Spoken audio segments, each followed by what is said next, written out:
नमस्कार दोस्तों। भारत के भूगोल में हम लोग बीच बीच में प्रैक्टिस सेट भी करते जा रहे हैं, अर्थात अब तक जो हमने विस्तृत तौर पर भूगोल करा दिया है उसका बीच बीच में हम लोग प्रैक्टिस भी कर रहे हैं। प्रैक्टिस के माध्यम से अर्थात इस तरीके से क्वेश्चनों के माध्यम से हम लोग उसका रिवीजन भी कर रहे हैं। आज की जो क्लास है ये प्रैक्टिस क्लास की छठी क्लास है, जो कि पूर्णतः दक्षिण भारत के जो पर्वत हैं इससे संबंधित है। हमने इसमें 25 प्रश्नों को संकलित किया है। अगर आप आज की क्लास सही तरीके से इन प्रश्नों को देख लेते, इनको हल कर लेते हैं, मेरा दावा है कि किसी भी प्रतियोगी परीक्षा में यदि दक्षिण भारत के पर्वत से सवाल बनता है तो वो इससे बाहर नहीं जाएगा, बशर्ते कि आप अंत तक सही तरीके से धैर्यपूर्वक हमारे साथ साथ इन प्रश्नों को हल कर लें। आइए प्रारंभ करते हैं आज की प्रैक्टिस क्लास। पहला सवाल है कि दक्षिण भारत की सर्वोच्च चोटी अन्नामुदी की ऊंचाई कितनी है? अन्नामुदी की ऊंचाई कितनी है? ये भारत में हमने कुछ पर्वत बनाए हैं, ठीक है। इसमें जो पश्चिमी तट है, पश्चिमी तट के समानांतर उत्तर से दक्षिण की ओर पर्वत का विस्तार हुआ है। इसे सह्याद्री कहते हैं, इसे पश्चिमी घाट भी कहते हैं। जैसे पश्चिमी घाट या सह्याद्री कहते हैं, ये पश्चिमी तट के समानांतर से दक्षिण की ओर विस्तृत हुआ है, ठीक है। इसे हम सह्याद्री कहते हैं। सह्याद्री की जो सबसे ऊंची चोटी है, ठीक है ना, सह्याद्री में जो कर्नाटक और केरल, ये कर्नाटक का क्षेत्र है और नीचे केरल का क्षेत्र है, तो कर्नाटक और केरल वाले क्षेत्र को सह्याद्री के इसे अन्नामलाई कहते हैं, अन्नामलाई। और अन्नामलाई की सर्वोच्च चोटी जो है वो यहाँ पर है। अन्नामलाई की सर्वोच्च चोटी इस स्थान पर है और इसका नाम है अन्नामुदी। अन्नामुदी की जो ऊंचाई है, अन्नामुदी की ऊंचाई वो है, ऑप्शन दिया है 2637, 2695, 2661 और 2600 मीटर। इसकी ऊंचाई है 2695 मीटर, 2695, ठीक है ना। यह है अन्नामुदी। अन्नामुदी, अन्नामुदी अन्नामलाई श्रृंखला के अंतर्गत आता है। अर्थात यहां से दो तीन तरीके के सवाल बनते हैं। पहला कि दक्षिण भारत की सर्वोच्च चोटी कौन सी है, तो दक्षिण भारत की सर्वोच्च चोटी अन्नामुदी है। इसके अलावा अन्नामलाई की सर्वोच्च चोटी अन्नामुदी है। इसके अलावा सह्याद्री की सर्वोच्च चोटी कौन है, और वो भी अन्नामुदी ही है, ठीक है ना। इसकी ऊंचाई है 2695। अगला है कि लक्षद्वीप की सर्वोच्च चोटी कौन सी है? लक्षद्वीप भारत के केंद्र शासित प्रदेश है। लक्षद्वीप की सर्वोच्च चोटी कौन सी है? ऑप्शन दिया है सैडल पीक, डोडो बेट्टा, नार्चो, और इनमें से कोई नहीं।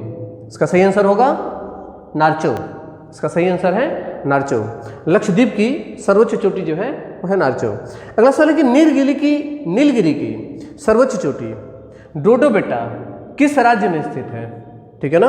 नीलगिरी की सर्वोच्च चोटी डोडो बेट्टा किस राज्य में स्थित है? ये सह्याद्री है और ये पूर्वी घाट है। ये पूर्वी घाट जो कटा छटा दिखाई दे रहा है, ये पूर्वी घाट है। पूर्वी घाट और पश्चिमी घाट एक स्थान पर आकर के मिलते हैं और इससे एक पर्वतीय गांठ का निर्माण होता है। इससे एक पर्वतीय गांठ का निर्माण होता है जिसे नीलगिरी कहा जाता है। इसे नीलगिरी कहा जाता है। नीलगिरी का विस्तार 3 राज्यों में हुआ है। नीलगिरी का विस्तार अब देखेंगे, ये कर्नाटक, केरल और तमिलनाडु। नीलगिरी का विस्तार कर्नाटक, लिखते जाएंगे कुछ बातें भी, कर्नाटक, केरल और तमिलनाडु में इसका विस्तार हुआ है। नीलगिरी की जो सर्वोच्च चोटी है वह है डोडो बेट्टा और नीलगिरी के सबसे पूर्वी क्षेत्र में है। और नीलगिरी का जो पूर्वी विस्तार है वो तमिलनाडु में है। नीलगिरी का पूर्वी विस्तार तमिलनाडु में यहाँ पर है, ठीक है ना। तो इसका सही आंसर होगा कि नीलगिरी की सर्वोच्च चोटी डोडो बेट्टा किस राज्य में है? कर्नाटक, केरल, तमिलनाडु और आंध्र प्रदेश। सही आंसर है तमिलनाडु, ठीक है ना। नीलगिरी की जो सर्वोच्च चोटी है डोडो बेट्टा किस राज्य में है? तमिलनाडु में है। अगला सवाल है कि राष्ट्रपति भवन किस पहाड़ी पर स्थित है? बहुत महत्वपूर्ण सवाल है, कई बार परीक्षा में पूछा गया है। राष्ट्रपति भवन किस पहाड़ी पर स्थित है? ठीक है ना। आइए देखते हैं। ये जो श्रृंखला आपको दिखाई दे रही है ये अरावली श्रेणी है। अरावली श्रेणी का जो विस्तार हुआ है ये यहाँ जगह का नाम है पालन, जगह का नाम है गुजरात में पालन। तो गुजरात में पालन से लेकर के और इसका विस्तार महाराष्ट्र में और इसका कुछ विस्तार जो है वो दिल्ली में भी हुआ है। अर्थात पश्चिमी दिल्ली तक अरावली का विस्तार होता है, पश्चिमी दिल्ली तक अरावली का विस्तार होता है। पश्चिमी दिल्ली में अरावली की जो श्रृंखला है उसे रायसीना कहा जाता है, उसे रायसीना कहा जाता है। तो रायसीना पहाड़ी पर ही राष्ट्रपति भवन स्थित है, रायसीना पहाड़ी पर ही यहाँ पर राष्ट्रपति भवन स्थित है। तो इसका सही आंसर होगा कौन सा? रायसीना पहाड़ी। अगला सवाल है कि विश्व की सबसे प्राचीनतम, विश्व की सबसे प्राचीनतम पर्वत श्रेणी कौन सी है? विश्व की जो सबसे प्राचीनतम पर्वत श्रेणी है उसमें सतपुड़ा, नीलगिरी, हिमालय और अरावली। ठीक है, तो इन ऑप्शनों में से सतपुड़ा, नीलगिरी और अरावली, हिमालय तो विश्व का सबसे नवीनतम बलित पर्वत है, हिमालय जो है नवीनतम, विश्व का सबसे नवीनतम बलित पर्वत। लेकिन सतपुड़ा, नीलगिरी और अरावली ये तीनों प्रायद्वीपीय भारत के पर्वत हैं, प्रायद्वीपीय भारत के पर्वत हैं। और इनमें भी सबसे पुराना जो है वो है अरावली, वो है अरावली। अर्थात अरावली विश्व का सबसे प्राचीनतम पर्वत है। ठीक है ना। अगला है दिलवाड़ा का जैन मंदिर स्थित है, दिलवाड़ा का जैन मंदिर कहाँ स्थित है? ये अरावली है। अरावली की जो सबसे ऊंची चोटी है वो यहाँ है, अरावली की सबसे ऊंची चोटी, और वह गुरु शिखर। अरावली की सबसे ऊंची चोटी गुरु शिखर, ये अरावली के सबसे दक्षिण में है। और इसी गुरु शिखर पर, इसी गुरु शिखर पर दिलवाड़ा का जैन मंदिर स्थित है जो कि माउंट आबू पर्वत पर है। गुरु शिखर पर माउंट आबू, माउंट आबू पर दिलवाड़ा का जैन मंदिर, दिलवाड़ा का जैन मंदिर। सही आंसर होगा गुरु शिखर। अगला सवाल है कि उत्तर भारत को दक्षिण भारत से कौन अलग करता है? उत्तर भारत को, ये उत्तर भारत है और ये दक्षिण भारत है। इसके बीच में जो ये श्रृंखला आपको दिखाई दे रही है सबसे उत्तर में, इसे विंध्य श्रेणी कहा जाता है। विंध्य श्रेणी जो है ये उत्तर भारत को दक्षिण भारत से अलग करता है। अगला सवाल है कि सतपुड़ा श्रेणी की सर्वोच्च चोटी कौन सी है? सतपुड़ा श्रेणी की सर्वोच्च चोटी कौन सी है? ये सतपुड़ा श्रेणी है। ठीक है ना। सतपुड़ा का जो विस्तार हुआ है यहाँ राजपीपला से लेकर के और छोटा नागपुर पठार, यहाँ पर छोटा नागपुर पठार है, छोटा नागपुर पठार तक हुआ है। सतपुड़ा में जो सबसे पश्चिमी जो इसकी श्रेणी है, इसमें 3 श्रेणियां हैं। सबसे पश्चिमी को राजपीपला, बीच वाले को महादेव और सबसे पूरब में जो है इसे मैकाल कहते हैं। ठीक है ना। तो इसकी जो सबसे ऊंची चोटी है वह धूपगढ़, इसकी सबसे ऊंची चोटी धूपगढ़ है। ठीक है ना। तो सही आंसर होगा सतपुड़ा की सर्वोच्च चोटी कौन सी? गुरु शिखर, कैमूर, महादेव और धूपगढ़। गुरु शिखर अरावली की सर्वोच्च चोटी है। कैमूर जो है ये विंध्य पर्वत की सबसे पूर्वी श्रेणी है। महादेव सतपुड़ा का बीच की श्रेणी है और सतपुड़ा की सबसे ऊंची चोटी धूपगढ़ है। ठीक है ना। अगला है दक्षिण भारत की दूसरी सबसे ऊंची चोटी कौन सी है? दक्षिण भारत की दूसरी सबसे ऊंची चोटी, दक्षिण भारत की दूसरी जो सबसे ऊंची चोटी है नीलगिरी की जो सर्वोच्च चोटी है कौन सी? डोडो बेटा। नीलगिरी की सर्वोच्च चोटी डोडो बेटा है और डोडो बेटा दक्षिण भारत की दूसरी सबसे ऊंची चोटी है। दक्षिण भारत की दूसरी सबसे ऊंची चोटी कौन सी है? डोडो बेटा। तो सही आंसर होगा दक्षिण भारत की दूसरी सबसे ऊंची चोटी डोडो बेटा है। अगला सवाल है कि उत्तर से दक्षिण की ओर सह्याद्री की जो कुल लंबाई है वो कितनी है? उत्तर से दक्षिण की ओर, ये उत्तर है ये दक्षिण है, इस तरीके से जो इसका विस्तार हुआ है सह्याद्री का, इसका विस्तार कितना है? ऑप्शन है 1300 किलोमीटर, 1800 किलोमीटर, 1100 किलोमीटर और 1600 किलोमीटर। इसका सही आंसर है 1600 किलोमीटर। ये जो हमारे तटीय क्षेत्र के समानांतर इसका विस्तार होता है, गुजरात से लेकर के और यहाँ कन्याकुमारी तक अर्थात तमिलनाडु में यहाँ तक इसका विस्तार होता है और इसकी कुल लंबाई लगभग होती है 1600 किलोमीटर। अगला सवाल है कि नीलगिरी की सर्वोच्च चोटी कौन सी है? अभी मैंने बताया था कि नीलगिरी की सर्वोच्च चोटी डोडो बेटा, ये दक्षिण भारत की दूसरी सबसे ऊंची चोटी है। दक्षिण भारत की दूसरी सबसे ऊंची चोटी। आंसर होगा नीलगिरी की सर्वोच्च चोटी कौन सी हो जाएगी? डोडो बेटा। अगला सवाल है कि निम्नलिखित में किस राज्य में नीलगिरी श्रेणी का विस्तार नहीं हुआ है। मैंने शुरू में बताया था कि ये पश्चिमी घाट अर्थात सह्याद्री और यह है पूर्वी घाट, ये दोनों एक स्थान पर मिलते हैं जिससे एक पर्वतीय गांठ का निर्माण होता है। इसका विस्तार 3 राज्यों में हुआ है, कर्नाटक, केरल और तमिलनाडु। कर्नाटक, केरल और तमिलनाडु में इसका विस्तार होता है। तो सही आंसर होगा निम्नलिखित में किस राज्य में नीलगिरी श्रेणी का विस्तार नहीं हुआ है। सवाल पूछा गया नहीं हुआ है, तो कर्नाटक में हुआ है, केरल में हुआ है, तमिलनाडु में हुआ है, लेकिन इसका विस्तार आंध्र प्रदेश में नहीं हुआ है। इसका विस्तार आंध्र प्रदेश में बिल्कुल नहीं हुआ है। अगला सवाल है कि दक्षिण भारत का प्रमुख पर्यटक स्थल ऊटी किस राज्य में स्थित है? ऊटी किस राज्य में स्थित है? आइए देखते हैं। यह डोडो बेट्टा, डोडो बेट्टा के पश्चिम में, डोडो बेट्टा के पश्चिमी क्षेत्र को यहाँ पे इसे ऊटक मंडल कहा जाता है, इसे ऊटक मंडल कहा जाता है और ये नीलगिरी का प्रमुख पर्यटक क्षेत्र है और ये मुख्यतः ये तमिलनाडु वाले क्षेत्र के अंतर्गत आता है। तो इसका सही आंसर होगा कौन सा? तमिलनाडु। अगला सवाल है कि सेवाराय पहाड़ी किस राज्य में स्थित है? यहाँ पे तमिलनाडु में। अब देखेंगे ये मन्नार की खाड़ी है, इसके समानांतर यहाँ पे 3 पहाड़ियाँ हैं तमिलनाडु में, 3 पहाड़ी कौन कौन सी? जवादी, जावादी, जवादी, सेवाराय, जवादी, सेवाराय और पंचामलाई, सेवाराय और पंचामलाई। ये 3 चोटियाँ हैं, ये तीनों कहाँ की हैं? तमिलनाडु की। ये तीनों चोटी तमिलनाडु की है। कहाँ पर? यह है ऊपर वाला जवादी, यह है सेवाराय और यह है पंचामलाई। यहाँ पर इसका विस्तार होता है, ठीक है ना। तो इसमें सही आंसर होगा कि सेवाराय पहाड़ी किस राज्य में स्थित है? सही आंसर होगा इसका भी तमिलनाडु, ठीक है। अगला सवाल है कि दक्षिण भारत की तीसरी सर्वोच्च चोटी कौन सी है? दक्षिण भारत की तीसरी सर्वोच्च चोटी पहली कौन सी हो गई?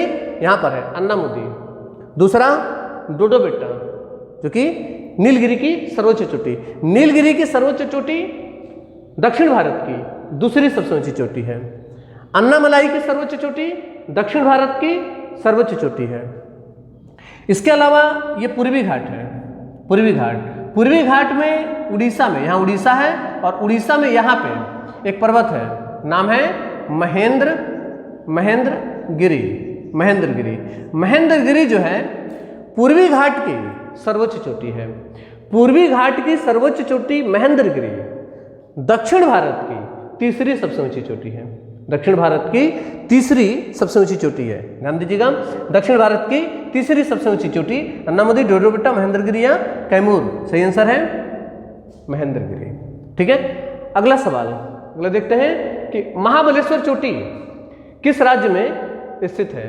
महाबलेश्वर से कृष्णा नदी निकलती है, महाबलेश्वर से कृष्णा नदी निकलती है और कृष्णा नदी का उद्गम महाराष्ट्र से हुआ है, ठीक है ना। तो इसका सही आंसर होगा महाबलेश्वर चोटी जो है किस राज्य में हो जाएगा?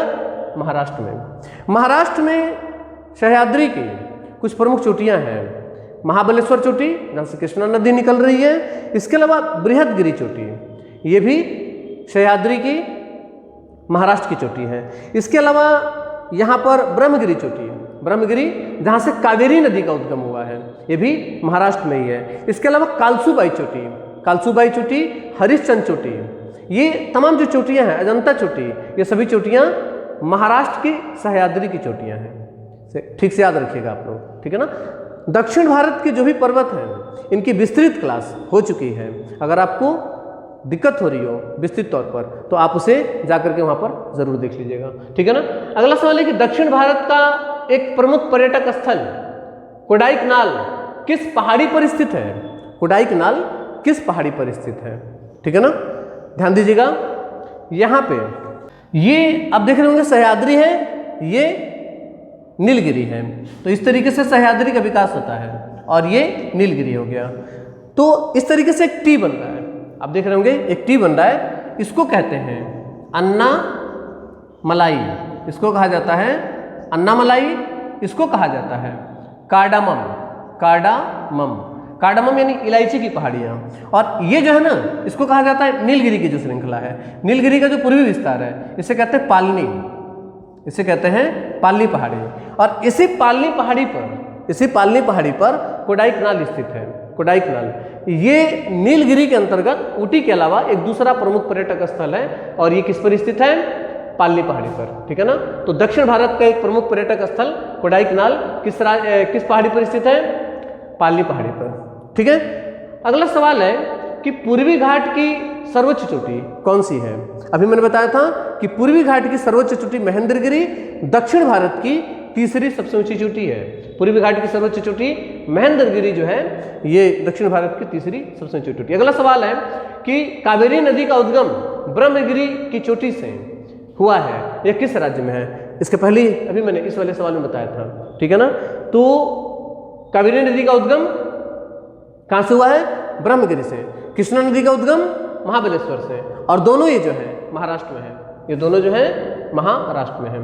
अगला सवाल है कुदेमुख पर्वत किस राज्य में स्थित है? कुदेमुख पर्वत, कुदेमुख पर्वत को बाबा बुदान पर्वत भी कहा जाता है। कुदेमुख पर्वत को बाबा बुदान पर्वत भी कहा जाता है। कुदेमुख पर्वत, बाबा बुदान पर्वत, ये मुख्यतः कर्नाटक का क्षेत्र है। यहाँ पे इसका बाबा बुदान पर्वत इसलिए नाम पड़ा है क्योंकि इसी पर्वत पे, कुदेमुख पर्वत पे ही बाबा बुदान नामक एक सन्यासी हुआ करते थे जो कि अरब से और अमेजन से कॉफ़ी और रबड़ लेकर आए थे और आकर के उन्होंने यहीं पर लगाया था, जिसकी वजह से इस पर्वत का नाम बाबा बुदान पर्वत भी हो गया। ये मुख्यतः कर्नाटक का क्षेत्र है। चंदन का एक बहुत बड़ा क्षेत्र इस क्षेत्र में बनता है। कॉफ़ी और रबड़ की यहाँ पर बहुलता होती है। इसके अलावा खनिज में भी मैंने बताया था कि यहाँ पर जो कुदेमुख पर्वत है, यहाँ पर प्रमुखतः दो खान है, कोलार की खान और हट्टी की खान, जो कि कोयला और सोना के लिए बहुत ज़्यादा प्रसिद्ध है। तो कर्नाटक में अगर कुछ अध्ययन लायक है बेहतर तरीके से तो वह है कुदेमुख पर्वत और उसके आसपास का जो क्षेत्र है वो। तो ये कर्नाटक है और कर्नाटक में सह्याद्री से थोड़ा सा पूर्व में यहाँ पर स्थित है कुदेमुख पर्वत, ठीक है ना। ये कर्नाटक का क्षेत्र है, यहाँ पर स्थित है कुदेमुख पर्वत और यहीं पर स्थित है कोलार और हट्टी की खान, ठीक है ना। तो कुदेमुख पर्वत कहाँ पर स्थित है? कर्नाटक में स्थित है। कुदेमुख पर्वत कर्नाटक में। अगला सवाल है कि भारत का एक प्रमुख जैव विविधता क्षेत्र मौन घाटी, जिसे साइलेंट वैली भी कहा जाता है, मौन घाटी अर्थात साइलेंट वैली, किस राज्य में स्थित है? साइलेंट वैली या मौन घाटी ये भारत का प्रमुख जैव विविधता क्षेत्र के अंतर्गत आता है। जैव विविधता क्षेत्र का मतलब होता है कि जीवन को जीने के लिए सबसे उचित जो वातावरण बनता है वो कैसे बनता है? वहाँ पर सबसे अधिक, यानी कि वहाँ पर तापमान भी अधिक होना चाहिए और वहाँ पर वर्षा अर्थात जल भी अधिक होना चाहिए। अर्थात पृथ्वी पर वह स्थान जहाँ पर वर्षा और तापमान दोनों अधिक रहता है वो जीवन को जीने के लिए अर्थात विकसित होने के लिए सबसे उचित वातावरण तैयार होता है वहाँ पे, ठीक है ना। तो जैसे कि पृथ्वी पर विषुवत रेखा का जो क्षेत्र है, विषुवत रेखी क्षेत्र है, ये जैव विविधता क्षेत्र के अंतर्गत आता है। अगर भारत की दृष्टि से बात करें तो जो दक्षिण भारत है ये मुख्यतः किसके अंतर्गत आता है? उष्णकटिबंधीय जलवायु के अंतर्गत आता है। उष्णकटिबंधीय जलवायु का मतलब है कि सूर्य की लंबवत किरणें यहाँ पर वर्ष भर पड़ती हैं अर्थात तापमान जलवायु यहाँ पर गर्म रहता है। तो इस आधार पे ये उष्णकटिबंध के अंतर्गत आता है। और केरल में जब मानसून आता है, केरल में जब मानसून आता है, भारत में मानसून जब आता है तो सबसे पहले केरल के मालाबार तट से टकराता है, केरल के मालाबार तट से टकराता है और इसी मालाबार तट पर यहाँ पर स्थित है साइलेंट वैली यानी कि मौन घाटी, और ये भारत का एक प्रमुख जैव विविधता क्षेत्र के अंतर्गत आता है। जैव विविधता क्षेत्र का मतलब होता है वह स्थान जहाँ पर विभिन्न प्रकार की वनस्पतियाँ और विभिन्न प्रकार के जीव विकसित होते हैं, ठीक है। उस क्षेत्र को कहा जाता है जैव विविधता क्षेत्र। तो भारत में एक प्रमुख जैव विविधता क्षेत्र जिसे मौन घाटी अर्थात साइलेंट वैली किस राज्य में स्थित है? सही आंसर होगा केरल में स्थित है, ठीक है। अगला सवाल है कि विंध्य पर्वत का सबसे पूर्वी विस्तार, विंध्य पर्वत ये विंध्य पर्वत है और विंध्य पर्वत का जो सबसे पूर्वी विस्तार है इसे कैमूर कहते हैं, ठीक है ना। इसको कैमूर कहा जाता है, कैमूर पर्वत, ठीक है ना। तो इसका सही आंसर होगा महादेव, मैकाले, कैमूर या इनमें से कोई नहीं, सही आंसर होगा कैमूर पहाड़ी, ठीक है ना। इसी तरीके से सतपुड़ा का जो सबसे पूर्वी विस्तार है, ये तो मैंने अभी थोड़ी देर पहले बताया था, सतपुड़ा का सबसे पूर्वी विस्तार जो है उसे कहते हैं मैकाल पहाड़ी, ठीक है ना। सबसे पश्चिम में जो है उसे कहते हैं राजपीपला, उसके अलावा बीच में जो है उसे महादेव और सबसे पश्चिम में जो है उसे कहते हैं मैकाल पहाड़ी, ठीक है ना। इसके अलावा सतपुड़ा श्रेणी के उत्तर में कौन सी नदी प्रवाहित होती है? सतपुड़ा श्रेणी के उत्तर में कौन सी नदी प्रवाहित होती है? आप यहाँ पर 3 नदियाँ देख रहे होंगे। ऊपर है विंध्य श्रेणी, ये वाला जो है इसे कहते हैं विंध्य।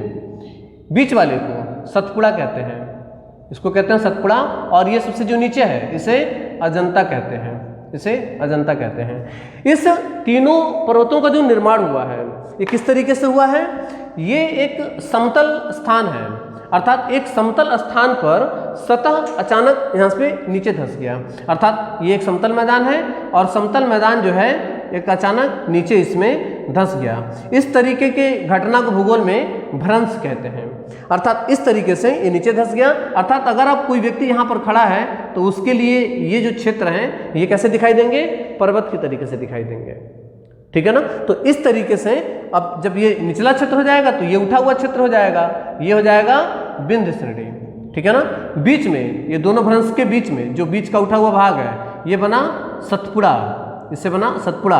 और ये जो किनारे वाला उठा हुआ भाग है ये बना अजंता, अजंता। और इस तरीके से विंध्य और सतपुड़ा के बीच में जो भ्रंश बना है यहाँ से एक नदी प्रवाहित होती है और नाम है नर्मदा। इस नदी का नाम है नर्मदा।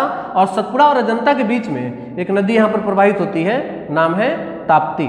इस नदी का नाम है ताप्ती नदी। तो इस तरीके से विंध्य श्रेणी से निकल करके यहाँ पर विंध्य श्रेणी की सबसे ऊंची चोटी, विंध्य श्रेणी की सबसे ऊंची चोटी कौन सी है? अमरकंटक है। और अमरकंटक से एक नदी निकल करके और आकर के खंभात की खाड़ी में यहाँ पर अपना मुहाना बनाती है, जो कि विंध्य और सतपुड़ा के बीच में प्रवाहित होती है और सतपुड़ा के उत्तर में प्रवाहित होती है। नदी का नाम है, मैंने बताया कि विंध्य और सतपुड़ा के बीच में कौन सी नदी है?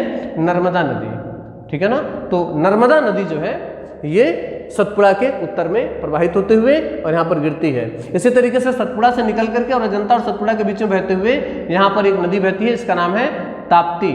इस नदी का नाम है ताप्ती। तो ताप्ती नदी सतपुड़ा के दक्षिण में और सतपुड़ा के उत्तर में नर्मदा नदी का प्रवाह होता है। किसी भी तरीके से सवाल पूछे, दक्षिण में कौन सी नदी प्रवाहित होती है? तो सतपुड़ा होती है। सतपुड़ा के उत्तर में नर्मदा, विंध्य श्रेणी के दक्षिण में कौन सी नदी प्रवाहित होती है? नर्मदा। सतपुड़ा के उत्तर में नर्मदा, सतपुड़ा के दक्षिण में ताप्ती, अजंता के उत्तर में ताप्ती, ठीक है ना। ये तमाम तरीके के सवाल यहाँ पर बन सकते हैं, ठीक है ना। अगला सवाल है कि सतपुड़ा किस प्रकार के पर्वत का उदाहरण है? सतपुड़ा किस प्रकार के पर्वत का उदाहरण है? अभी मैंने बताया था कि इस तरीके से जो पर्वत अर्थात सतह है और सतह वहाँ पर कहीं पर नीचे धंस जाता है तो निचला जो भाग होगा वहाँ पर अगर कोई व्यक्ति तो वो ऊपर वाला हिस्सा जो होगा ये एक पर्वत का आकार ले लेगा। और इस तरीके से बने हुए पर्वत को भ्रंशोस्थ पर्वत कहते हैं, लिख लीजिएगा। भ्रंशोस्थ पर्वत कहा जाता है और इसी को इंग्लिश में ब्लॉक पर्वत कहा जाता है, ठीक है ना। बलित पर्वत, ये हिमालय जो है बलित पर्वत का उदाहरण है। इसके अलावा ब्लॉक पर्वत का उदाहरण है सतपुड़ा। तो सही आंसर है ब्लॉक पर्वत, ठीक है ना। बाकी ज्वालामुखी की प्रक्रिया से जिन पर्वतों का निर्माण होता है उसे ज्वालामुखी पर्वत कहा जाता है, ठीक है। ये रहे आपके दक्षिण भारत के पर्वतों से बनने वाले प्रमुखतः 25 सवाल।